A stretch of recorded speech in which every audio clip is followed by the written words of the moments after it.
Welcome to Best of Reddit. Be sure to subscribe as we upload new content daily. Welcome back. Our first story today is titled, I Got Fired, Employers' Lawyers Should Have Done Their Homework. I did. This happened to me about 20 years ago while in college. I am being deliberately vague because, reasons. Background. I got a job basically office sitting on weekends. I showed up at 8 a.m. and every hour I checked over things, handled the occasional phone call, and then left when the 4 p.m. person arrived. Most of the time I read, watched TV, or played games on my laptop. I probably worked no more 10 minutes of every hour unless something went wrong. It went on like this for years. The pay was decent, holidays were double pay, and I even had opportunities to cover weekday shifts when others were sick. One day while I was covering the midday shift, my boss asked me to come into his office. He told me that the evening weekday position was going to become available that night. He offered me the position which I accepted. I was told to punch out and return at 5 p.m. that night. The reason it went down like this should be obvious. Things went okay for a while. I showed up at 4 p.m., did the normal things, and then left at 12 a.m. when my relief arrived. It was a little more work, more call volumes, etc. Then, after 9 months, things started to go south. The daytime person developed a huge attitude problem and went from a nice person to a total Karen. She would complain about everything I did. For example, one time a system jammed up at a remote site and she called them. 5 hours later I saw the jam was still there, so I called that site again to see if they were still working on it or if something else was wrong because the woman on our end who would be the one to help them was leaving soon. They did have a problem and so I hooked them up. My reward for making sure the problem got solved and not having to bother an upper-level employee at home, on a Friday, just after having left work. I got yelled at because Karen complained that I had apparently ignored her log entry about the issue. My defense was ignored. The boss had me highlight important things on the log to verify that I had read them. Things plodded on for a while with this new normal. I tiptoed around Karen when needed, thankful for the fact I only had to deal with her for no more than 5 minutes. I did the stupid highlighting thing and my log entries started getting more and more detailed, even referencing Karen's calls when I had to follow up on an issue that crossed shifts. The firing. The following summer, just after I crossed my 1-year mark, I went on vacation to visit some friends out of state. When I got back, after about a week, my boss came down after everyone had left and had me describe how I did a certain task which involved certain updates. I explained to him how I did it and so forth. He then told me that I had not been doing it at all and that he was firing me. I had transposed the date code of the English file for the French file, which was the previous one. The newest one had already been applied anyways, so nothing was wrong. It was just a reason to get rid of me. So I left the office. My state is an at-will employment state, which means that I can quit at any time for any reason and my employer can terminate me at any time for any reason. The only exceptions were state and federal laws such as race, religion, etc. I thought I was screwed. So I just started applying everywhere I could. During my job search I happened to accidentally stumble upon a link about employment law. Out of curiosity I read it and discovered that my employer had shot themselves in the foot. In the employee handbook, there was a job security clause. What this stated was that they would never lay us off and such if our jobs were eliminated. We would simply be retrained and sent to fill an opening elsewhere in the company. It sounds good, but it resulted in them cooking up reasons to fire people to get around it. But their fancy, high-priced lawyers had missed something.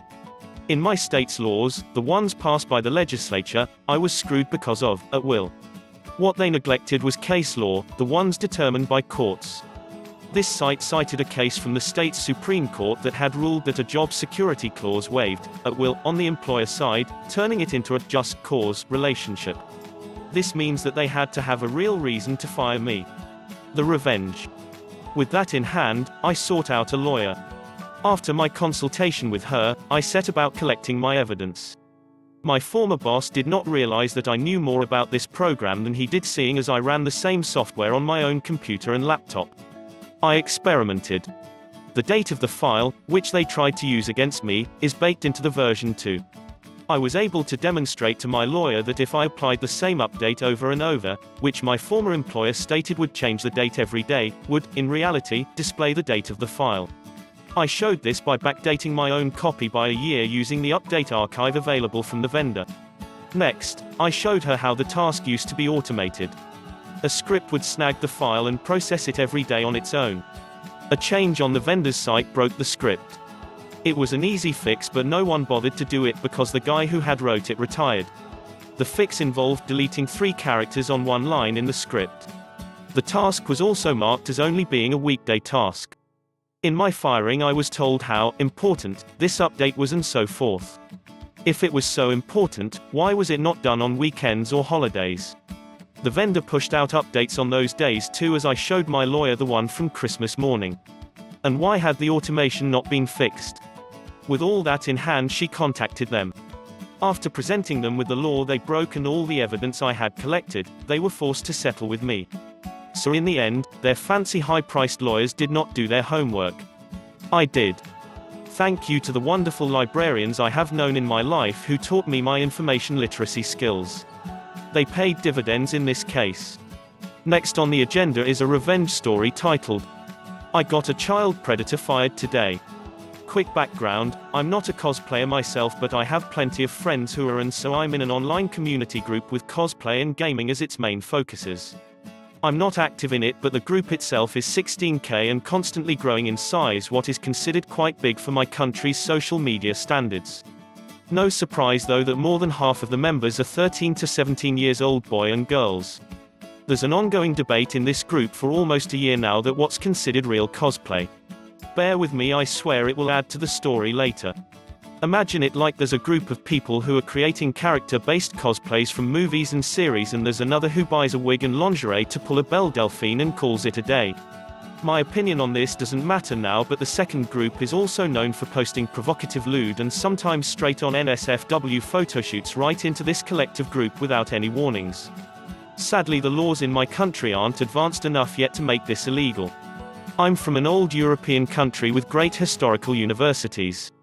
Our school system is also quite traditional, so it's like everyone wants to go to these big-named universities with full tuition scholarships, and the ones that are privately owned have to fight for their students. I happen to study at one of the oldest universities in our capital city. This also will be important later. So on to the story. One of my friends posted on her private page about this issue, and I noticed a girl commenting that everyone should let them be, and anyways. It's natural for 12 to 14-year-olds to watch their parents and other adults naked while bathing or just walking in their home. If anything, they should be glad that these cosplayers are doing a favor by enlightening the kids about female bodies and sexuality. I won't make no warnings when the young boys are interested in this anyways, and they can find it everywhere. My blood pressure went 0 to 100 in the few seconds of reading this. So I replied, trying to contain my anger and simply telling her that, no, it isn't normal for kids to be exposed to such at such a young age. I get that this is a cosplay group and she wants to share her content, but she should simply put a warning on it and everyone would shut up. At least then it would be the stupid kid clicking on it, not her blatantly sharing it into their faces. And the fact that kids are exposed to such content easily at many media types doesn't mean she should be willingly one of them. She replied stating that I'm clearly a prude and we live in very different worlds. She accepts and respects mine. I should also do so with her views, cause this is also cosplay. After this, I simply told her that, yes, I live in a world where we don't sexualize children and parents don't expose kids to sex. And I see that she didn't get my point, cause I never said it isn't cosplaying. I simply stated that it's highly inappropriate for young audiences. In her next reply, she went ballistic with the curses. It was quite entertaining, but not in English, so I can't add here. But amongst a lot of other stuff, she told me that I'm just a little inexperienced high school girl and I have no say in this. Then the original post got removed by my friend cause she and her followers started to get super personal and vulgar with her, and the goal wasn't that. 2 days passes and I almost completely forgot about this interaction when I get the message from this friend that this woman kept messaging her through these 2 days and she's so tired and done with this whole thing. I also got the screenshots.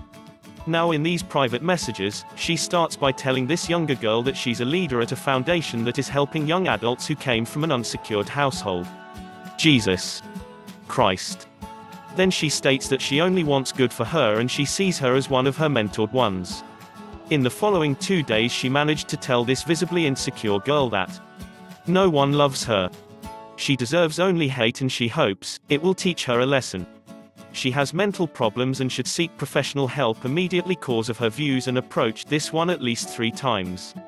They are clearly right cause there are more of them. The way my friend isn't changing her opinion is a sign of malice and idiocracy. She will die alone hated by everyone. And so on with some other smaller claims. My friend was handling it quite well, but to be honest I understand why she got eventually fed up. To the obvious question of why she didn't just block her, at the same time, her followers and friends were all ridiculing her and tagging her on hateful public posts and stories. She thought that maybe if she can stop the main bully with reasoning, the others will stop as well. Now to the revenge part. I can't express how much I hate when someone goes after the insecure quiet one to feel dominant. It wasn't hard to find her job, she was stupid enough to use her real name on her cosplay page, and lo and behold she's a simple voluntary mentor at a nationwide university project at a small countryside private-owned university. It took around 15 minutes to find the correct email addresses and type up a simple and short email about my concerns that she's behaving this way while using her position at the university to back it up, bringing a bad reputation to the university. Her behavior is also discouraging the young people she interacts with from this project, and I just want to warn them before she hurts someone in need. I put every single address I could find from the project office and university as a recipient and sent it along with the screenshots of their private conversation and public comments with the sign-off of my name and university. The nationwide project is also centrally hosted by my university. It didn't take 30 minutes and she got a call that she's temporarily terminated. I know this because of the backlash and panic on her and her followers' social media. The hysteria is still going on at this moment. Her defense is that the screenshots are forged, and I'm wanting to get her fired because I hate lewd cosplayers. I want to see you convincing your bosses about that, Sherlock.